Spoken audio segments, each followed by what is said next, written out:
దాని అనుబంధ సంస్థలకు సంబంధించి ఎన్నికల ముందు ఆత్మీయ సమావేశాలు పెట్టి ఆత్మీయ సమావేశాలకి నన్ను కూడా పిలిచి ఎన్నికలకు ముందే నాకు సంపూర్ణమైనటువంటి మద్దతు పలికినటువంటి మన వ్యాపార సంస్థలు నేను ఎప్పుడు కూడా జీవితంలో మరిచిపోలేని విషయాన్ని కూడా ఈ సందర్భంగా తెలియజేసుకుంటూ ఉన్నా.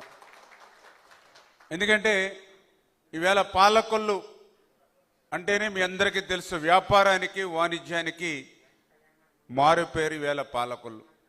ఏదైతే అటు తూర్పు గోదావరి ఇటు పశ్చిమ గోదావరి ఉమ్మడి జిల్లాలకు మధ్య పాలకొల్లు అనేది ఒక అనుసంధానం వ్యాపారానికి చేసేటువంటి స్థానం మన క్షీరపురి, మన పాలకొల్లు.